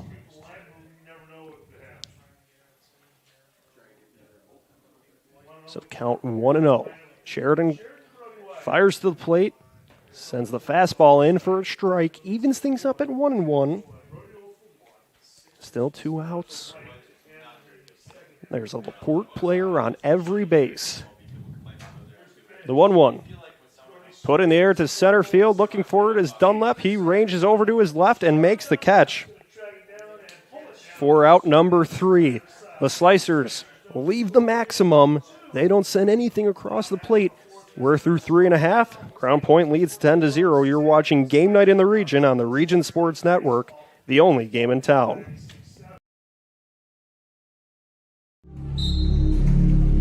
Some see a volleyball match. We see a student athlete learning how to be poised under pressure.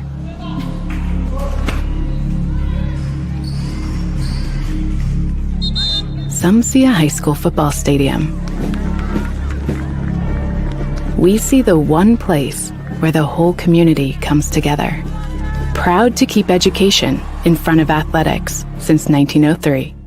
When life keeps you busy and you can't get to the store, shop online with Strachan Van Til To Go. Our to-go service is easy to use. Register using your rewards account information, fill your virtual cart, and choose delivery or pickup. Once your order is in, our own Strachan Van Til team preps your order with care. With our to-go service, you can earn reward points and save time and money with our online coupons and weekly ad prices. Life made simple, shopping made easy. For more information or to sign up, visit shop.strachanvantil.com.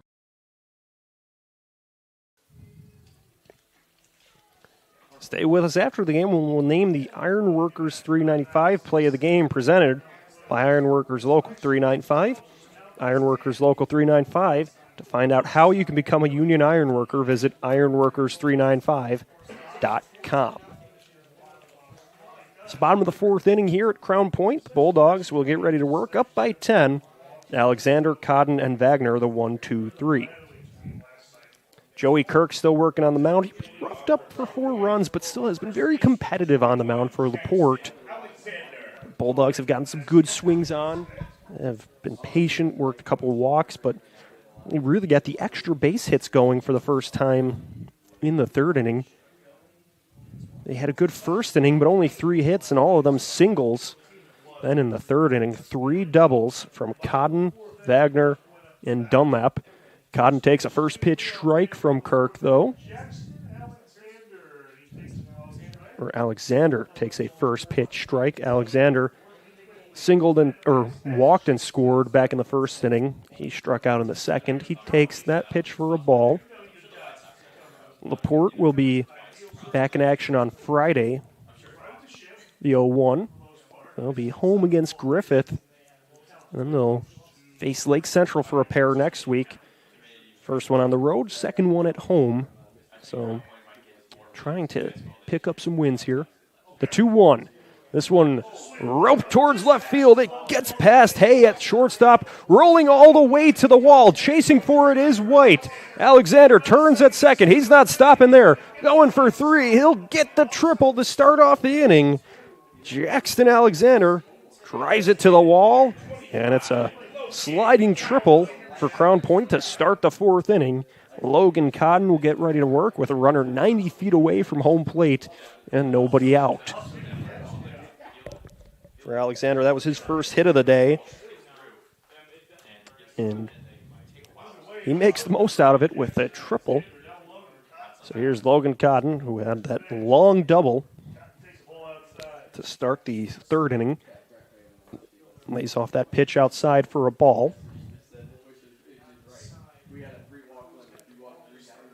So now the 1-0. He fouls that one away to the right side of the diamond, out of play to even the count at 1-1. That bounces all the way to the softball complex next door. I think that game's over. Nobody was at risk over there. The 1-1. High for a ball. Count now 2-1. I've called games at these multi-sport facilities where sometimes something that's happening at one affects the other. More on that in a moment. But 2-1. This one flared to the right side of the diamond. Going for it is the second baseman Ramos. He makes the catch for the first out. Staying put at third base is Alexander. I remember calling a soccer game at Purdue Northwest where the Pride were playing soccer and the softball team, it was fall ball for them. That softball field's right next to the soccer field. And it happened at least once during the game where a softball then gets hit onto the soccer field during game action. We have to stop the play and the soccer match to get the softball off. First pitch, swing and a miss by Mick Wagner. So the count 0-1. Wagner doubled his last time up and scored. The 0-1, swing and a miss, strike 2. So the count now 0-2. So Kirk with one in the bank, one out already this inning, trying to get a second against the Bulldogs right fielder. The 0-2, fouled away. So Wagner keeps the at-bat going by staying alive with that foul ball.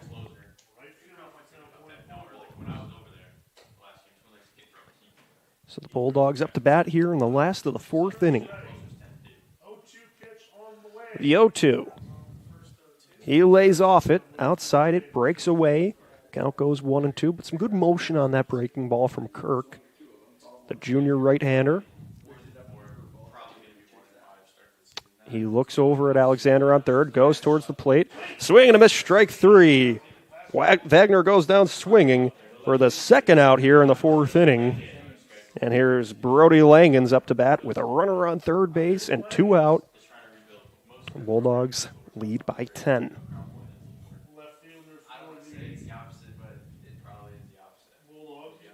So Kirk still working on the mound. Kicks and fires towards the plate. Swing and a miss, strike one. Langens under that pitch. He struck out looking his last time up. He had a 2 RBI single in the first. And now the 0-1 from Kirk. Foul away. It's going to count 0-2, so Kirk trying to battle against Langens here and put a 0 on the board after the leadoff triple. So a good bounce back couple at-bats from Kirk. Got caught in a fly out to second and then struck Wagner out. And he's ahead 0-2 against Langens. Alexander still one station away from scoring. Kirk delivers to the plate.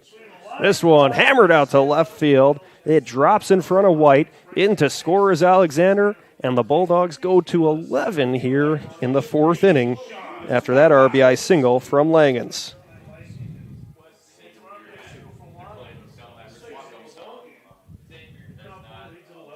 So the Bulldogs will send in a pinch hitter for Sean Dunlap, top of the order up, but it is not Sean Dunlap, it is Zane Biernat, the senior in for the Bulldogs, so up by 11, taking some of the heavy hitters out.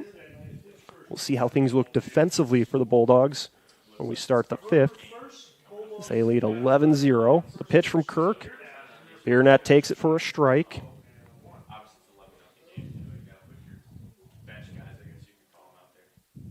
And then throwing to first, getting back safely is Langens. So in a game where you're up by 11, getting some at-bats for some of the other players in the lineup. The 0-1, especially for a senior like Biernat. He flares it to the right side of the diamond. It loops away. Foul. We go 0-2, but you want to make sure you get some of your seniors at-bats here. Especially if they're not going to play at the next level. You want to make some memories here while still winning games. So 2 strikes, the pitch. Swing and a miss, strike 3. Biernat goes down swinging for the third out. 2 strikeouts in the inning for Kirk, but the Bulldogs send 1 across the plate. We are through 4. Crown Point leads 11-0. You're watching Game Night in the Region on the Region Sports Network, the only game in town.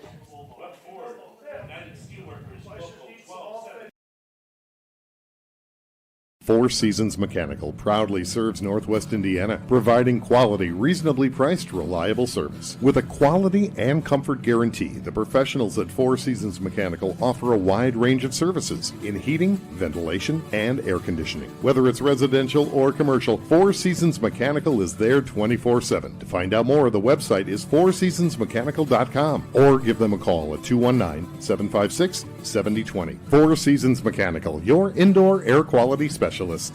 Our hero, Lantern Man, faces off against a nefarious insurance swindler. I'll trick them into a contract and just keep raising the rates. Luckily, they can make a call to Crow Company's Lantern Man. He's always ready to protect families from the insurance swindler.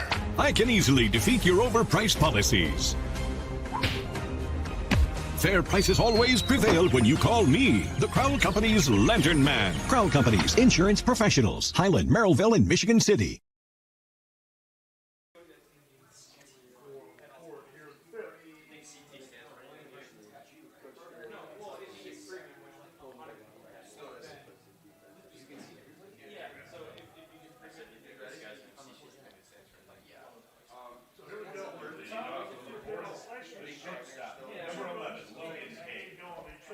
Back at Crown Point for the start of the 5th inning.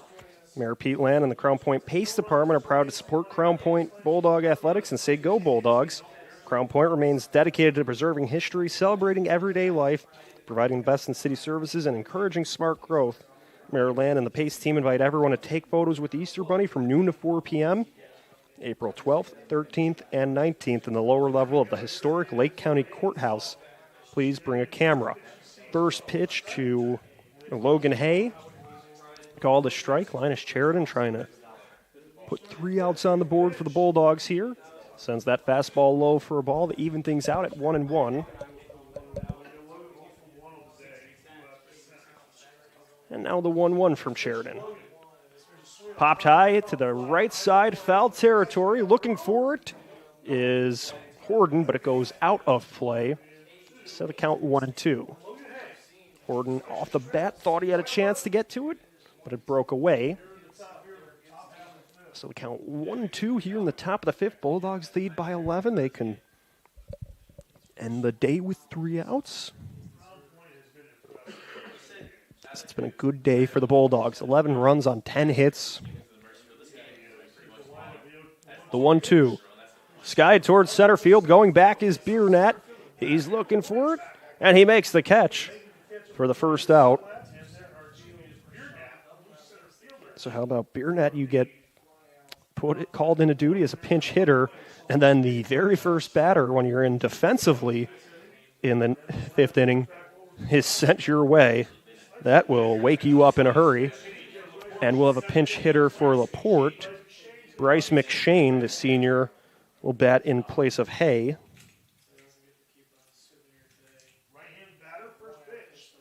So McShane swings and fouls away the first pitch he sees from Sheridan. So he'll start the count off 0-1. So the Bulldogs, after a 13-1 win yesterday over the Slicers, up 11-0 here. The 0-1 dropped high. He was trying to get that breaking ball to drop into the upper portion of the zone, but just missed it there. So the count now 1-1. The next pitch, that's inside for a ball. Moving out of the way was McShane.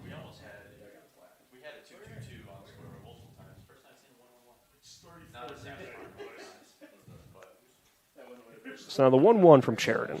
That's high and away for a ball. We go to 2-1. So Sheridan just trying to do his part, throw strikes, and put outs on the board for the Bulldogs, who have won their last 3. He spikes that one low for ball 4. So it's a walk for McShane. That is the 3rd walk of the day for Sheridan, but he had not walked a batter until the 4th inning. Now here in the top of the 5th, you can live with that when your starter goes the first time through the lineup without walking anybody. That gives you the chance to go later in the game. The first pitch to Braxton Mayfield. Called a ball. So, or I believe that was a strike, actually.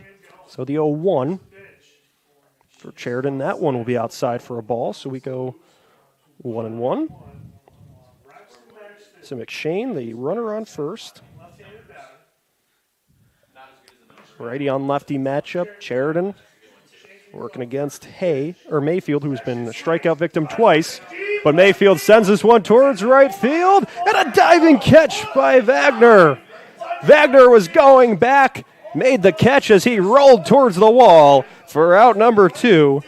Mick Wagner takes a run off the board for the Slicers and makes the second out. What a play by Wagner. That was right there. Some of the best hands in the business. Just like the Bricklayers Local 4 of Indiana, Kentucky. Join Bricklayers Local 4 and start building your career today. Visit baclocal4.org to find out more. What a play by Wagner. And here's Benedict, swings over that one for strike 1. Wagner had to go to his left on an angle. He was looking over his shoulder as he made that basket catch and then rolled and still didn't lose it as he made the impact against the turf. What a play for the second out of this fifth inning. Keeps the runner at first base as well. McShane was already turning the corner at second, had a speed back to first. The 0-1. Called strike 2 to Benedict. So the count 0-2 with 2 away. That takes away any momentum that the Slicers were starting to build. That makes it that much tougher. Now with 2 away, the Slicers down to their final strike. The 0-2 from Sheridan. Inside for a ball, we go 1-2. So we will hand out some hardware after the game, so stay tuned for all that. So we're getting ready for the 1-2 pitch. Sheridan against Benedict.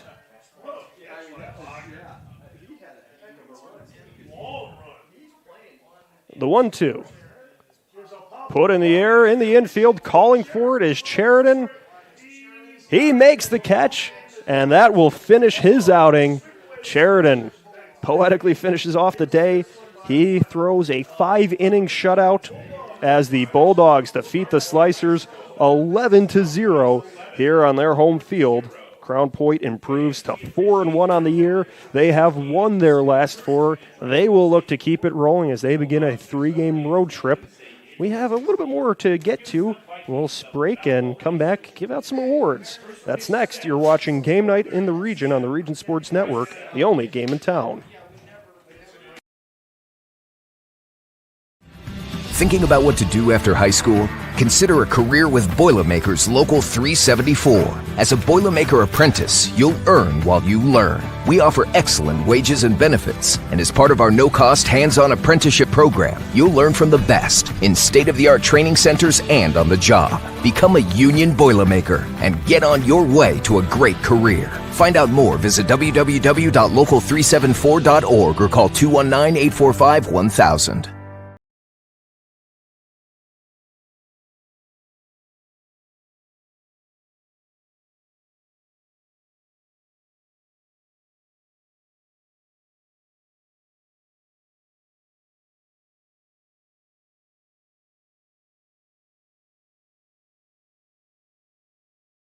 And that's the power brought to you by the Nika Contractors and Electrical Workers of Local 531.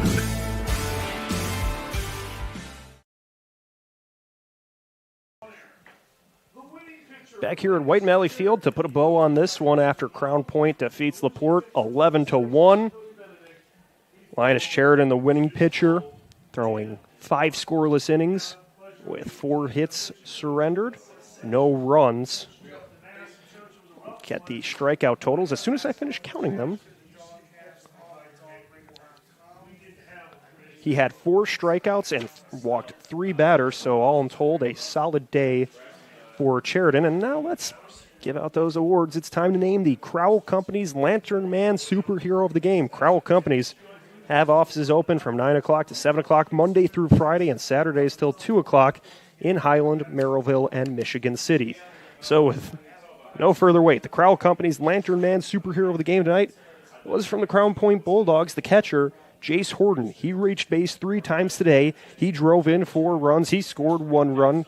He had a 2 RBI single in the first inning, a 2 RBI double in the third inning, and reached on an error in the second inning. So he was the superhero of the game. Drove in 4 of the 11 runs for the Bulldogs.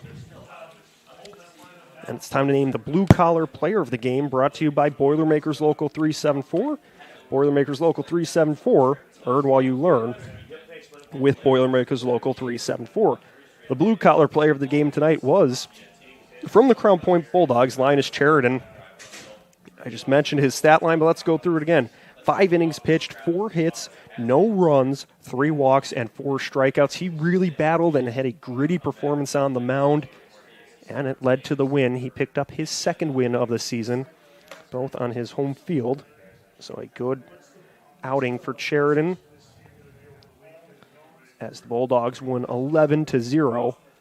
So that was your blue-collar player of the game. And now it's time to name the Ironworkers 395 play of the game, presented by Ironworkers Local 395. For more information on the apprenticeship program, check out ironworkers395.com. And tonight's play of the game was, so it was that In the top of the second inning, the diving double play by Billy Chidsey, the throw to first to take out one run, to then get the runner Ramos out, and then the throw to the plate by Alexander to retire the runner at home. They turn two, bases loaded, nobody out. The Bulldogs got two runners out, didn't allow anything across the plate. That was a good defensive showing. And that was tonight's Ironworkers 395 Play of the Game, presented by Ironworkers Local 395, Union Strong. Time to thank everyone involved with tonight's broadcast, to our management team at the Region Sports Network, Chris Ramirez, Rich Castillo, Zach Miller, and our sports director, Mike Dewan. To my crew tonight, our producer, Zach Sinelli, doing a great job of keeping us on the air all night long. For Clint Klaus, capturing all the action on camera. To the coaches, Scott Upp of LaPorte and Steve Strayer from Crown Point. The athletic directors, Steve Santana of LaPorte and Bill DeRolla of Crown Point. And to the viewers on Facebook/Region Sports Nation, YouTube/Region Sports Network, and regionsports.com. This is Leo Stauder thanking you. You've been watching Game Night in the Region on the Region Sports Network.